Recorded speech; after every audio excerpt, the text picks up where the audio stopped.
Bonjour à tous et bienvenue sur cette présentation de l'outil d'aide à la vente qu'est le Product Selector Unifié. J'espère que vous allez bien et que vous passez une bonne journée.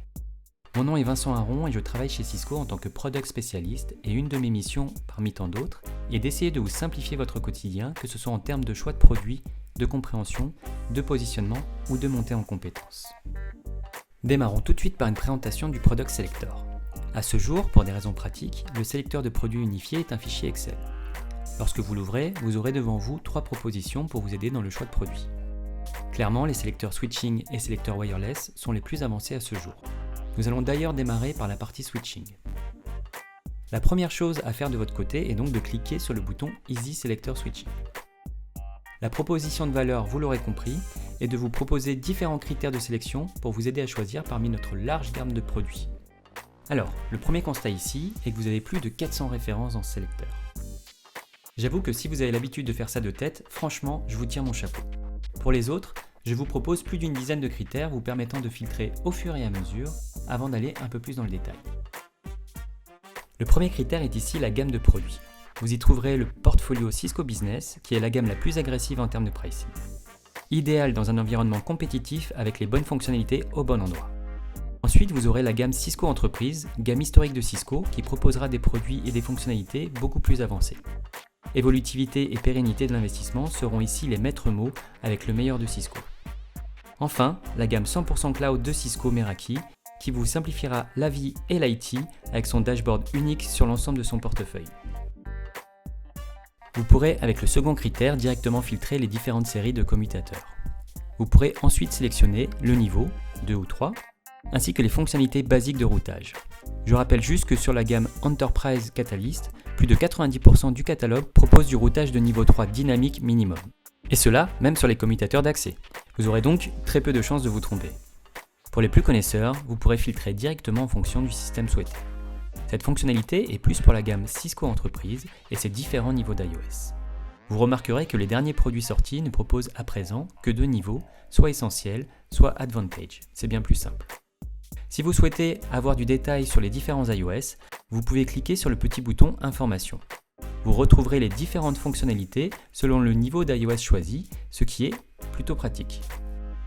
Allez, on retourne en un clic sur notre sélecteur switching. Pour continuer sur les différentes possibilités en termes de filtrage, vous allez avoir la possibilité d'indiquer si le commutateur doit être stackable, ce qu'on appelle empilable en bon français. Si le switch doit donc être stackable, je vous conseille de cliquer sur Yes et sur Options afin de voir toutes les possibilités. Pour sélectionner plusieurs critères, vous pouvez maintenir la touche CTRL et cliquer sur vos choix avec votre souris. Concernant la redondance des alimentations, vous aurez certains modèles compatibles avec des RPS 2300 qui est en fait une alimentation externe capable d'alimenter plusieurs switches. Certains modèles proposent eux une double alimentation en option. Sachez que vous trouverez les références des alimentations redondantes dans l'onglet Data lorsque vous cliquerez sur Voir les résultats.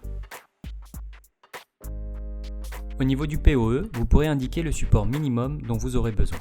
15,4 watts, 30 watts, 60 watts, voire 90 watts prochainement.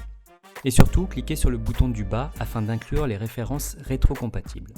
En effet, dans l'outil, l'information est binaire. Mais un switch 60 watts sera compatible 30 watts ou 15,4 watts.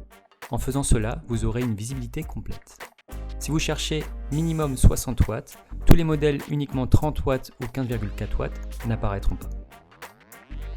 Enfin, pour accélérer un peu, si vous cochez fanless, les modèles qui resteront seront des modèles sans ventilateur. Souvent des modèles dits plus de bureau et qui sont plus silencieux. Le sélecteur inclut pour l'instant les switches Enterprise, ancienne génération et nouvelle génération encore au catalogue. En cliquant sur Nouvelle génération, vous ne proposerez que les produits les plus récents et retirera les modèles plus anciens, comme le 2960, 3650, 3850 par exemple. Les autres critères vous permettront de filtrer le type de port principal, fibre ou cuivre, le nombre de ports descendants et les débits de ces derniers. Attention, en jouant avec ces filtres, n'oubliez pas de cliquer sur l'offre modulaire pour faire apparaître les switches avec des network modules qui ont de grandes chances de pouvoir répondre à votre besoin. Passons maintenant à une démonstration pure. J'ai ici une demande d'un client qui recherche 2 switches 48 ports pour alimenter des équipements en PoE. Je lui pose la question de savoir quel est son support minimum en termes de PoE et il me répond qu'il doit avoir au minimum 30 watts. Je vais donc cliquer sur 48 et sur PoE 30 watts et j'inclus les références 60 watts pour avoir une visibilité complète. passe sur la version de cette démonstration de 444 switches à 126 avec seulement 2 critères. Il s'agit donc d'un switch d'accès pour interconnecter des équipements en PoE. Le critère cuivre s'est donc mis à jour automatiquement. Je connais bien le client, il aime bien avoir les dernières technologies et est attendu sur le coût total de possession. Je vais donc choisir d'afficher uniquement les nouvelles technologies pour avoir des durées de vie beaucoup plus importantes. En fonction des critères qu'il reste, j'ai la possibilité d'affiner mes questions. Je lui demande s'il a besoin d'empiler les switches entre eux et il me répond que oui. Je clique donc sur Stackable, Yes, et je rajoute les produits qui le proposent en option. Au niveau des débits, le client me précise que le gigabit est suffisant car il n'a pas encore d'équipement Wi-Fi 6 qui nécessiterait d'opter pour du multi-gigabit. Je choisis donc le bon critère. Il me reste une trentaine de switches, je peux affiner au niveau des ports de Plink et des débits. Le client souhaite des ports 10 gigabits Ethernet. Je clique donc sur 10 gigabits et sur modulaire pour inclure les modèles avec des network modules. Je pourrais ici continuer de filtrer à partir de cette interface, notamment sur la gamme de produits, poser des questions pour savoir si le client est ouvert à la gestion sur le cloud via une interface unifiée, quel est son budget, etc. Cependant, je préfère parcourir avec vous les 26 modèles restants dans l'onglet avec la vue détaillée. Pour ce faire, je vais cliquer sur « Voir les résultats ». Vous aurez donc les différentes références hardware avec leur description et leur prix public en dollars, ce qui vous permet de comparer.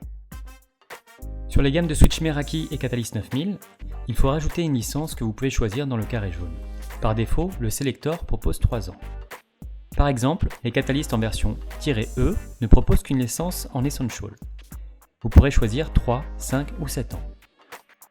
Vous trouverez la référence concernée ainsi que son prix. Vous constaterez dans la colonne d'après le prix total incluant le hardware et le software pour pouvoir comparer aux produits qui n'auraient pas de licence. Les Catalyst en version Advantage proposeront, eux, 2 niveaux Advantage au premier. Pour Meraki, un seul niveau de licence, hormis sur les nouveaux MS390 qui possèdent aussi 2 niveaux de licence. Encore une fois, les prix seront mis à jour en fonction de votre choix. Vous trouverez ensuite la gamme de produits, la série, les informations sur les niveaux de routage et sur les systèmes embarqués. Dans la rubrique suivante, vous trouverez les informations sur le nombre de ports descendants. Forcément, nous avons déjà sélectionné 48 ports gigabit. Il ne reste donc que ces choix-là.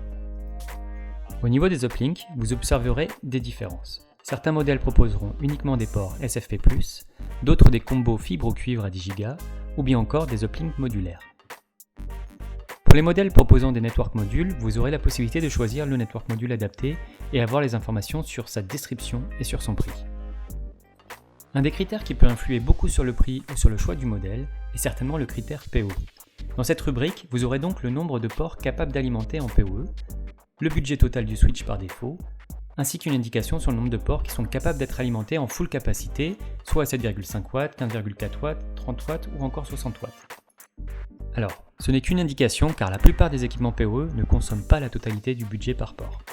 Par exemple, un point d'accès Aeronet 1840 consomme au maximum 18 watts. Il faut donc le support PoE+, qui permet d'aller plus loin que le 15,4 watts et qui permet de monter jusqu'à 30 watts. Sur le port en question, 18 watts seront consommés. Il en restera donc 12 qui pourront être réalloués sur un autre port. La colonne budget moyen donne une indication qui correspond au budget total divisé par le nombre de ports PoE. Enfin, la colonne en bleu indique la norme PoE maximum supportée, 15, 30, 60 ou 90 watts. Sachez que de nombreux modèles sur la gamme Catalyst peuvent doubler leur budget PoE en redondant l'alimentation principale. Les indications sur les alimentations se trouvent juste après. Lorsque vous avez une référence, il s'agit de l'alimentation qui est livrée par défaut. Vous pourrez changer cette alimentation par défaut directement dans le portail de commerce CCW. Pour doubler l'alimentation, vous avez donc la référence par défaut que vous pouvez rajouter dans CCW. Encore une fois, vous pouvez la changer pour augmenter le budget nécessaire si besoin.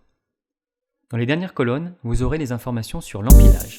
Un oui indiquera que l'empilage est natif, tandis qu'un option indiquera qu'il faut rajouter généralement un kit de stack. La référence de ce kit sera indiquée dans la colonne Stack SKU. Dans la colonne au milieu, vous aurez le nombre de switches que vous pourrez empiler. Dans les colonnes Autres informations, vous pourrez comparer le fond de panier, le nombre de VLAN IP, si le produit est fanless ou pas, et le format du switch rackable ou format normal. Dans la dernière rubrique, vous aurez l'indication sur la garantie du produit et surtout vers la datasheet du produit pour aller plus loin et plus dans le détail si vous le souhaitez. Maintenant qu'on a parcouru un peu les possibilités avec vous, il est temps de reprendre la discussion avec le client et d'avancer dans notre sélection. Le client n'est pas forcément fermé à la gestion sur le cloud, mais il m'indique qu'il y a déjà des équipements Catalyst et qu'il souhaiterait rester dans cette gamme de produits. Je peux donc directement continuer à filtrer dans le code et je vais donc choisir Catalyst. Il a des équipements 2960X actuellement, on est plutôt sur des switches d'accès et il n'y a pas besoin d'avoir des fonctionnalités de routage avancé ou de cœur de réseau. Je vais donc rester sur la gamme 9002 en licence Essential. Je choisis les gammes 9002 et 9200L et je choisis aussi le niveau Essential. J'aurais très bien pu continuer la sélection des critères directement dans le premier onglet avec le sélecteur simplifié, mais je souhaitais vous montrer plutôt la vérité. Il ne me reste donc que deux références. Je vais les comparer. Un peu moins de 1000 € d'écart entre les deux. J'ai un modèle avec des uplink 4 fois 10 Go et l'autre sans uplink, mais je peux ajouter des network modules. Je vais donc rajouter un network module 4 fois 10 Go en sélectionnant le Catalyst. Le client me précise qu'il souhaite avoir plus de modularité. On part donc sur 2 C9002-48V-E. Bien sûr, je n'oublie pas de rajouter mes deux stack kits. Nous venons de finir notre démonstration avec un cas concret. Il y a aussi un autre avantage à cet outil, c'est que même avec peu de connaissances, vous pourrez donner beaucoup d'informations sur un produit Cisco. Je vais vous montrer tout de suite comment faire. Retournons sur le sélecteur simplifié. Si vous cliquez sur la série 350X, vous pourrez directement savoir que c'est un switch de la gamme Cisco Business qui propose du layer 3 avec du routage statique, que le management se fait principalement sur l'interface web, que la série est stackable en natif et qu'il y a le support pour les modèles PoE de la norme UPoE 60 watts. Vous êtes aussi en mesure de dire qu'il n'y aura pas de redondance des alimentations, que vous pouvez proposer de 6 à 48 ports avec des modèles gigabit, multi-gigabit ou 10 gigabit Ethernet. Ces modèles auront de 2 à 4 ports d'uplink en 10 gigabit. Vous voyez, vous êtes à présent un expert des solutions switching de Cisco. Voici qui conclut notre training sur la partie switching. Je vous invite à suivre le prochain training wireless qui sera disponible prochainement. Pour ma part, je vous remercie pour votre attention. J'espère que ce training vous a plu et je vous dis à très bientôt.